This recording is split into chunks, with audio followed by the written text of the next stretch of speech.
ஓம் நம சிவாய. ஓம் நம சிவாய. அஸ்ட்ரோ கராத்தே முனியப்பன் சுவாமி ஜோதிட நேயர்களுக்கு வணக்கம். என் குலதெய்வம் பெரியாண்டிச்சம்ம தாயை வணங்கி, என் அப்பன் கராத்தே முனியப்பன் சுவாமியை வணங்கி, என் குருவை வணங்கி வாங்க சிறப்பான பலன்களை பார்ப்போம். வணக்கம். இந்த பதிவானது தசா புத்தியின் பதிவாகும். தசா புத்தி உங்கள் ஜனனகால ஜாதகத்தில் எந்தெந்த இடத்தில் இருக்கிறார் என்ற முன்னுரையை பார்த்துவிட்டு பதிவுக்கு செல்வோம். உங்கள் ஜனனகால ஜாதகத்தில் வரும் தசா புத்தி நாதர்கள் எந்தெந்த நிலையில் இருக்கிறார்கள் என்ற பட்டியல் விவரம்தான் இது. விவரத்தை பார்த்துவிட்டு பதிவுக்குள் செல்வோம். உங்களுடைய ஜனனகால ஜாதகத்தில் தசா புத்தி நாதர்கள் 1-5-9 திரிகோண சாணத்தில் இல்லை 1-5 திரிகோண சாணத அதிபதியோடும் சேர்க்கை, பார்வை, நட்சத்திர சாரத்தில் பயணிப்பது, அல்லது 1-4-7-10 கேந்திர சாணத்தில் சேர்க்கை, பார்வை, அந்த அதிபதியோட நட்சத்திர சாரத்தில் பயணிப்பது, அல்லது 2-5-8-10-11 பணபர சாணத்தில் இருப்பது, இல்லை பணபர அதிபதியோட நட்சத்திர சாரத்தில் இருப்பது, சேர்க்கையில் இருப்பது, அல்லது 3-6-10-11 உபஜய சாணத்தில் இருப்பது, இல்லை உபஜய சாணத்தில் கிரகத்தின் நட்சத்திர சாரம், பார்வை, சேர்க்கையில் இருப்பது, அல்லது 3-6-9-12 அபோகலியம் சாணத்தில் இருப்பது, அல்லது அந்த அபோகலி சார அதிபதியோடு இணைஞ்சிருப்பது, சேர்க்கை, பார்வையோடு இருப்பது, அல்லது சரலக்கணமாகிய மேசம், கடகம், துலம், மகரம் ஆகிய 2-7 மாரக சாணத்தில் இருப்பது, அல்லது சிரம் லக்கணமான ரிஷபம், சிம்மம், விருச்சகம், கும்பம் ஆகிய 3-8 மாரக சாணத்தில் இருப்பது, அல்லது பார்வை, சேர்க்கையில் இருப்பது, அல்லது உபய லக்கணமான மிதனம், கன்னி, தனுசு, மிதனம் ஆகிய லக்கணத்துக்கு 2-7-11 மாரக சாணத்தில் இருப்பது, அந்த அதிபதியோடு இருப்பது, பார்வையில் இருப்பது, நட்சத்திர சாரத்தில் இருப்பது, அல்லது நீச்சம், உச்சம், ஆட்சி பெற்றிருக்கிறார்களா, அல்லது சூரியனிடம் அஸ்தங்கதம் பெற்றிருக்கிறார்களா, பரிவர்த்தனை அல்லது வர்க்கோத்தமம், அல்லது நீச்ச பங்கம், அல்லது திக்பலம், அல்லது புஷ்கரமாம்சம், அல்லது கிட்டிடும் ராஜயோகம் பெற்றிருக்கிறார்களா, அல்லது நட்பு வீட்டில் உள்ளார்களா, அல்லது பகை வீட்டில் உள்ளார்களா, அதே சமயம் கிரகம் சுப கிரகம் சேர்க்கையில் பார்வையில் இருக்கிறார்களா, அல்லது அசுப கிரகம் சேர்க்கை பார்வையில் இருக்கிறார்களா, இல்லை அவர்கள் நட்சத்திர தொடர்பில் இருக்கிறார்களா என்று பார்க்கணும்.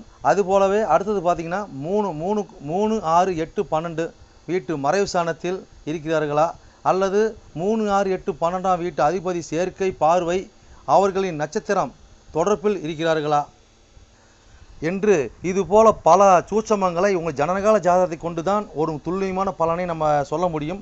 ஆனால் நாம் எடுத்திருப்பதோ இது ஒரு பொது பலனாகும். இந்த பொது பலனே பார்த்திங்கன்னா உங்களுக்கு ஒரு 100%க்கு ஒரு 60% உங்களுக்கு கண்டிப்பாக ஒத்துப்போகும். சிறப்பாக இந்த பதிவை பாருங்கள். வாங்க பதிவுக்குள்ளே போகலாம். இது மட்டும் அல்லாமல் சிறப்பு குறிப்புகள் என்னவென்றால், மேச லக்கணம், மேசராசி என்று நீங்கள் வைத்துக்கொள்ளுங்கள். அந்த மாதிரி வைத்து தான் இந்த பதிவுகளை நம்ம கொண்டு போயிட்டுருக்கோம். ஆனால் ஏன் அப்படி கொண்டு போகிறாங்கிறது விளக்கத்தை நம்ம சொல்லிடுவோம். ஆனால் இப்போ பார்த்திங்கன்னா மேச லக்கணமாக இருந்து வேறு எந்த ராசி இருக்க பட்சத்தில் உங்களுக்கு இதில் குறிப்பிடப்பட்ட தசா புத்தி உங்களுக்கு நடக்குமானால், லக்கண பாவக ரீதியாக, அதாவது நீங்கள் வேறு எந்த ராசி இருக்க பட்சத்தில் நீங்கள் ஒரு மேச ராசி இருக்கிறீங்க, இல்லை ரிஷப ராசி இருக்கிறீங்க, இல்லை மிதன ராசி இருக்கிற, இந்த மாதிரி எத்தனை லக்கணமாக, அதாவது மேச லக்கணமாக, ரிஷப லக்கணமாக, மிதன லக்கணமாக, கடக லக்கணமாக, சிம்ம லக்கணமாக, இப்படி எந்த லக்கணம் இருக்க பட்சத்தில், வேறு எந்த ராசி இருக்க பட்சத்தில் உங்களுக்கு இந்த தசா புத்தி நடக்குமானால் லக்கண பாவக ரீதியாக அந்த பலன் நீங்கள் அப்படியே பார்த்து அப்படியே பலனை தெரிஞ்சுக்கலாம். அது மட்டும் அல்லாமல் இது பலன் பார்த்தீங்கன்னாக்கா, அதாவது நட்சத்திர சாரத்தின் அடிப்படையாக கொண்டது தான் இந்த பதிவாகும். ஓகேங்களா? அப்போ நட்சத்திர சாரத்தை அடிப்படையாக கொண்டு தான் ஒவ்வொருத்தருக்கும் ஜனனகால ஜாதகத்தில் நம்ம பலனை பார்க்குறோம். அப்போ நட்சத்திர சாரத்தை அடிப்படையாக கொண்டு பாவக ரீதியாக கொண்டு தான் பார்த்து பலனை நம்ம மக்கள் கொடுத்துட்ருக்குறோம். அப்போ அந்த மாதிரி கொடுக்கும்போது பார்த்தீங்கன்னாக்கா இந்த பலன் என்னவா இருக்குன்னு கேட்டிங்கனாக்கா, அப்போ நட்சத்திர சாரத்தை அடிப்படையாக கொடுக்கும்போது, பாவக ரீதியாக கொடுக்கும்போது பார்த்திங்கன்னா, அதாவது பொது பலன் ரீதியாக பார்க்கும்போது என்றென்றும் இது அழியாத பதிவாக இருக்கும் நான் நம்புகிறேன். ஓகேங்களா? அப்போ நீங்கள் எப்பயுமே இந்த பதிவுகள் எடுத்து பார்க்கும்போது பார்த்தீங்கன்னா, எந்த ஒரு காலத்திலும் எடுத்து பார்க்கும்போது உங்களுக்கு பொதுவான பலனாக பார்க்கும்போது 100% உங்களுக்கு அப்படியே அந்த பலன் இருக்கும். ஓகேங்களா? மேற்கொண்டது மீதி பார்த்தீங்கன்னா, உங்களுக்கு ஜனனகால ஜாதகத்தை கொண்டு எடுத்து பார்க்கும்போது பார்த்தீங்கன்னாக்கா, எந்தெந்த இது அமைப்பில் எந்தெந்த வகையில் இருக்குது, எந்தெந்த அமைப்பில் இருக்குதுன்னு பட்சத்தில் மீதி பலனை பார்ப்போம். ஆனால் இது என்னதான் நம்ம அந்த அமைப்புகளை பார்த்தாலுமே நம்மளுக்கு பார்த்தீங்கன்னா, எப்படி தான் பார்த்தாலும் ஓரளவுக்கு, அதாவது ஒரு 50%ஆவது உங்களுக்கு நட்சத்திர சார்ந்த அடிப்படையில் இந்த பாவக ரீதியாக பார்க்கும் பொழுது இந்த பலன் 100% சிறப்பாக இருக்குன்னு என்று நம்பி வாங்க பதிவுக்குள்ளே போவோம்.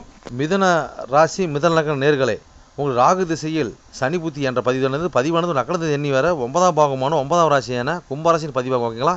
இந்த கும்பராசி என்ன நட்சத்திரம் இருக்குது, அந்த நட்சத்திர வாயிலாக உங்களுடைய புத்திநாதனாகிய 9 கோடி 8 கோடி சனீஸ்வர பகவான் எப்படி பயணிக்கிற அந்த பலனாகும். இந்த பதிவானது நாங்கள் எப்படி பலன் தெரிஞ்சு கேட்டிங்கனாக்கா, உங்களுக்கு ஜனகால ஜாதகம் எடுத்து பார்க்கும்போது பார்த்தீங்கன்னாக்கா ராசி கட்ட நவாசம் 2 கட்ட கொடுக்கப்பட்டிருக்குங்க. ராசி கட்டத்தை பார்த்தீங்கன்னா 12 கட்ட கொடுக்கப்பட்டிருக்கும். அதில் லான் போட்டால் தான் உங்களோட லக்கணம் முதல் பாகம். ஓகேங்களா?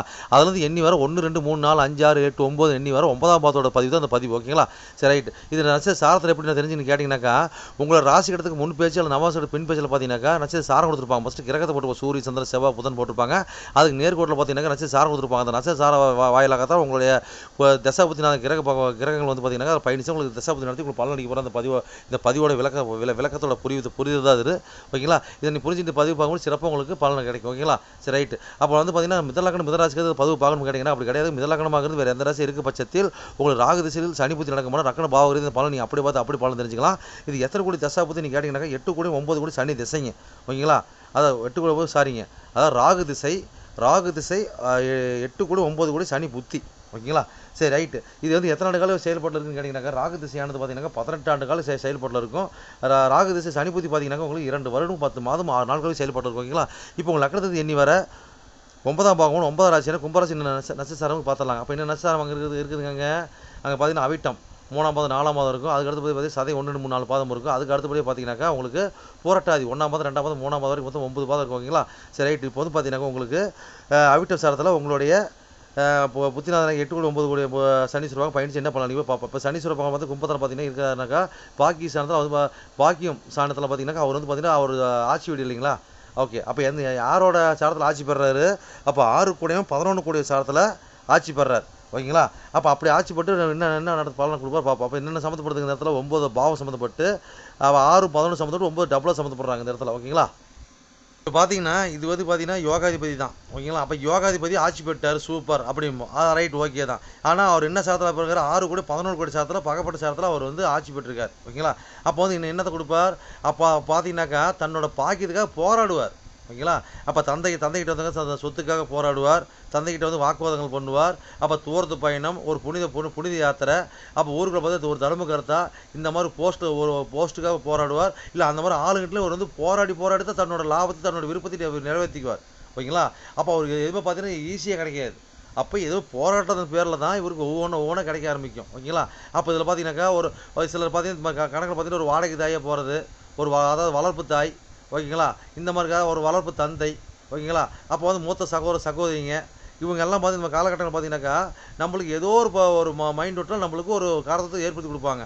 அப்போ 2ஆம் திருமணம். அப்போ 2ஆம் திருமணம் கொஞ்சம் பிரச்சனை. அது மூலிமா நம்ம வந்து ஒரு லாபம் பெறுறது. அப்போ எல்லாம் போராடி தான் பெறுவோம். முதல்ல பெறுவோம். ஓகேங்களா? ஒன்றும் பிரச்சனை கிடையாது. ஓகேங்களா? அப்போ சச்சரவை கொடுத்து நம்ம கொடுக்கும். ஓகேங்களா? சரி, நீ எவ்வளோ சொல்லிட்டு போகலாம், அடுத்த சாரத்து போகலாங்க. அடுத்த சாரம் என்ன சாரம் இருக்குதுங்க? அடுத்தது பார்த்தீங்கன்னா உங்களுக்கு சதயம் சாரம் இல்லைங்களா?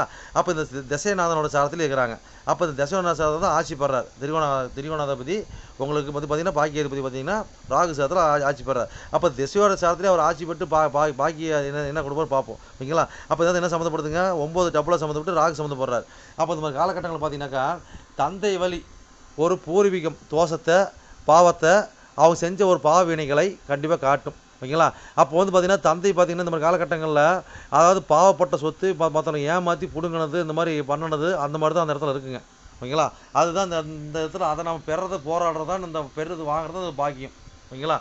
அப்போ இந்த காலகட்டங்களில் அப்போ அவருக்கு என்ன கருமை வேலை செய்யுதோ அந்த கருமை அப்படி இந்த சொத்து யாருக்கு வருதோ அந்த சொத்து அப்படியே அவங்களுக்கு வேலை செய்யும். அப்போ இந்த காலகட்டங்களில் நீண்ட தூரம் பயணம் போகிறது, ஒரு புனித யாத்திரை போகிறது, ஒரு தர்ம கருத்தா இந்த மாதிரி போஸ்ட் எல்லாம் பார்த்திங்கன்னா இந்த காலகட்டங்களில் எல்லாமே நம்மளுக்கு குறுக்கு வழியில் தான் நம்ம பண்ணுவோமே தவிர நேரு வழியில் நம்ம பண்ணக்கூடிய வாய்ப்பு நம்மளுக்கு இருக்காதுங்க. அப்போ பார்த்தீங்கன்னா தூரத்து பயணம் போகணும்னு சொல்லிட்டோம். அப்போ மலை மேலே பகுதி அதிகமாக போவாங்க. ஓகேங்களா. அப்போ தந்தையரோட மலைப்பகுதி போகிறது, ஒரு ஊருக்குள்ளே பெரிய மனுஷனோட போகிறது, ஒரு தர்மகர்த்தா போஸ்ட் கிடைச்சி அது மூலிமா நம்ம பயணிக்கிறது. ஓகேங்களா. அப்புறம் பெரிய பெரிய ஒரு உச்சநிலை நாமளே அடையிறதுக்கு உண்டான பாயிண்ட் இப்போ நம்ம ஏற்படுத்தி நாமளே பயணிக்கிறது அது மேலே. இந்த மாதிரி காலகட்டங்கள் பார்த்தீங்கன்னாக்கா ஒரு படிப்பு விஷயமா போகிறது, உயர்கல்வி படிப்பு விஷயமா போகிறது, ஒரு அயல்நாடு, இந்த மாதிரி ஊர் டு ஊர் பயணம் பண்ணுறது, இந்த மாதிரி எல்லாம் பார்த்தீங்கன்னா நம்ம காலகட்டங்களில் ஒரு மந்திர தந்திரம், ஓகேங்களா, இதெல்லாம் பண்ணுறது. அதாவது மந்திர தந்திரம்னாங்க, அதாவது ஒருத்தனை அழிக்கிறது எப்படி, வசியம் பண்ணுறது எப்படி, ஒருத்தன் பிடுங்கிறது எப்படி, இந்த மாதிரி ஆளுங்க தான் நம்மகிட்ட சேருவாங்க. அந்த ஒரு மந்திரம் கற்றுக்கிற மாதிரி தான் வாய்ப்பு ஏற்படுத்தி கொடுப்பாங்க. இல்லை இதுக்கு நான் உள்பட்டுட்டோம், இதை வந்து எப்படி விடுதலை பண்ணுறது, எப்படி விடுதலை எங்களுக்கு கிடைக்கும் அப்படிங்கிற மாதிரி ஒரு அமைப்பு நம்மளுக்கு தேடுவோம். அப்போ இதெல்லாம் நம்மளுக்கு பார்த்தீங்கன்னா இதெல்லாம் ஒரு பாக்கியமாக நம்ம அலைவோம். ஓகேங்களா. அப்போ அதுதான் இதோட பாயிண்ட் அப். சின்ன எவ்வளோ சொல்லிட்டு போகலாங்க, அடுத்த சாரத்து போகலாம். அடுத்து என்ன சாரம் இருக்குதுங்க, அதுக்கு பூரட்டாதி சாரம் இல்லைங்களா.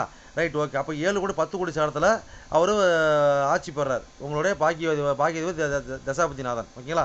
அப்போ இந்த காலகட்டம் பார்த்தீங்கன்னாக்கா அவர் 8 கோடின்னு வரார். அப்போ இந்த காலகட்டங்களில் இந்த காலம் திருமணம் நடக்கும்போது கண்டிப்பாக திருமணம் நடக்குங்க. அதே மாதிரி வரக்கூடிய பெண் பார்த்தீங்கன்னாக்கா நல்ல தெய்வ பக்தியாக அந்த ஊருக்குள்ளே நல்ல ஒரு மெச்சூரிட்டியான ஒரு ஒரு குடும்பத்தில் வந்து ஒரு பொண்ணு வரும். இல்லை அவங்க குடும்பத்தில் பூசாரிங்களாக இருப்பாங்க, ஒரு சாமி, ஒரு தர்மகர்த்தா, இந்த கோயில் நிர்வாகம் பார்க்குறது, இந்த பூசை, இந்த மாதிரி தொடர்பில் இருக்கிற இடத்துல வந்து நம்மளுக்கு பொண்ணு வருவாங்க. ஓகேங்களா. அப்போ இந்த மாதிரி தொடர்பில் பார்த்தீங்கன்னா ஒரு அதாவது இந்த தொடர்பில் பார்த்தீங்கன்னாக்கா நம்ம தொழில் அமைகிறது. ஓகேங்களா. அப்போ பெண்டாட்டி மூலியமாக நம்மளுக்கு ஒரு தொழில் அமைகிறது, ஒரு லாபம் அமைகிறது.